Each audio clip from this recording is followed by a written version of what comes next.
What's up, everybody? It's your favorite Obscure Legends, favorite nerd. Today we are looking at the Iron Factory Dai Atlas, known as Sword of the Guardian, or I'm guessing, I don't know. Doesn't matter, you know what it's supposed to be. He comes with a few accessories. As you can see, he can hold them and wield them just fine. Let's look at them in more detail. So he comes with this chrome sword, and unfortunately they chromed the whole thing and then they put the paint over top of it. So that's 2 layers on top of the plastic that's probably not accounted for in the engineering of the figure. As a result, it is chipping away the paint, and you can see the chrome underneath on the black handle, so that's a bit of a bummer. Otherwise, the chrome looks good, and then you have a little bit of gold paint there, and we can use this to plug it in, or he can hold it, which we'll look at later. He also comes with the shield, gray plastic with the metal paint there, the gunmetal paint.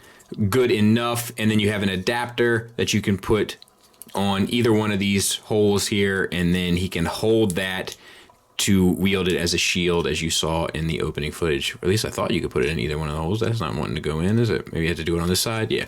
So then you can hold it like you saw in the opening footage. Or at least I thought you could put it in either one of the holes. That's not wanting to go in, is it? Maybe you have to do it on this side? Yeah. So then you can hold it like you saw in the opening footage. How did I not, so to speak, that? You also get a sprue of extra hands, which I love. Like, it saves you from having to do articulated fingers on such a small figure, and then you can get fist, pointing, 2 relaxed / posing hands. I love stuff like this, especially for Legends class figures. I would definitely not be opposed to seeing more of it. It's really quite impressive, like sculpt-wise. And presence-wise, you know, wings never hurt. So the head is on a ball peg.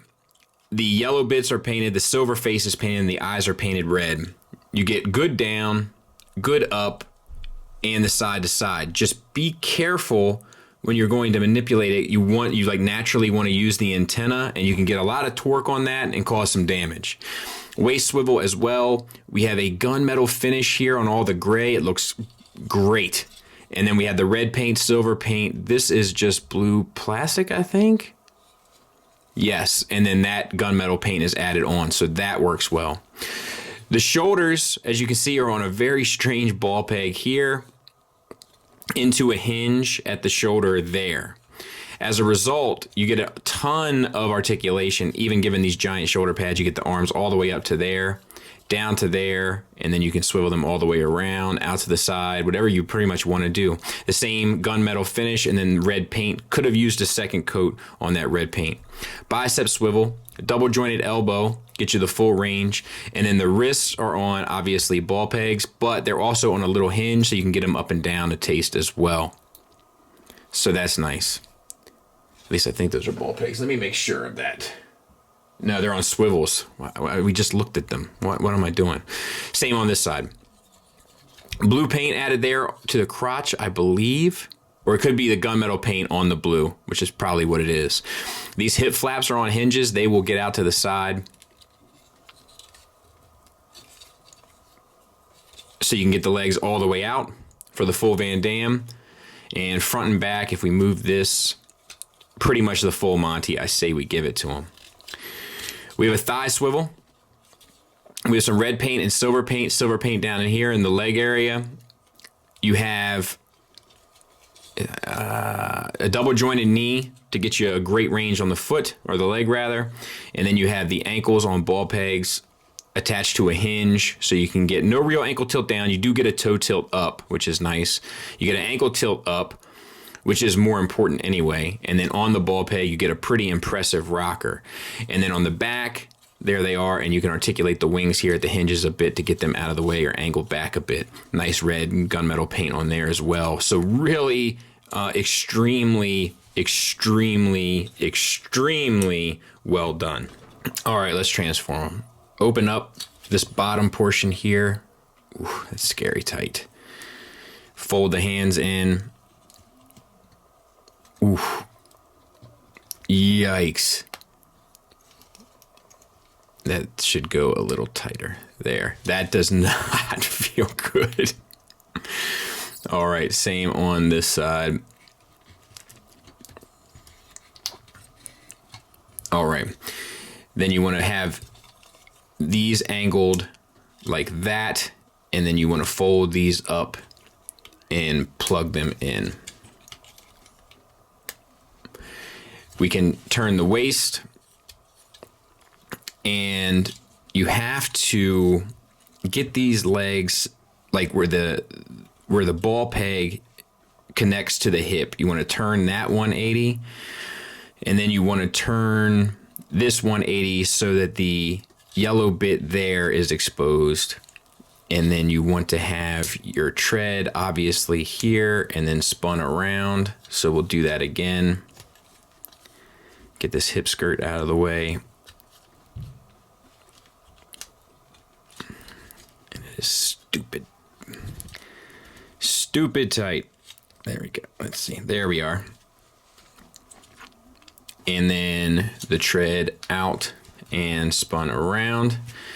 And then you can collapse these and spin it so that the blue part is on top, I believe. All right. So then we're pretty much set here. We have to open up this cavity and this and spin the head in. And then this rotates back, and the wings peg in to here. So just angle them as such, and we'll get it cleaned up a bit better. But oh no, you know what I forgot to do? There's this little piece inside. It's right here, and it is not easy to get to.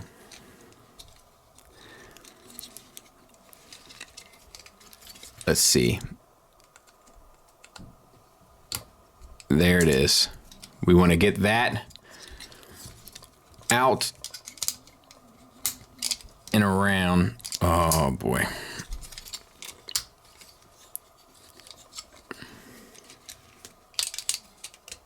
There. And it's loose, but you need it to come out and come all the way around to the back side and then plug into the crotch.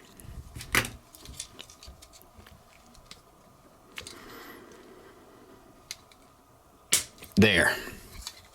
Now you should have the clearance to get this all plugged in properly.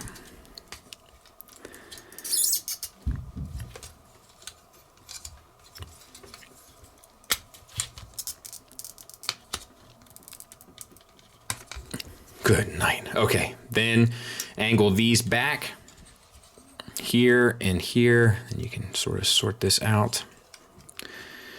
And I think we're just about done. Now we have to get our shield, and this plugs in like on the sides here. There's two ports there, and then this and this all tab in. And then this and this tab in to the sides. And that's pretty much it, I believe. I'll take a second look in a second. You can plug in your sword up there. And we're in service, I think. Let me clean it up, make sure we're good, and we'll take a look at her.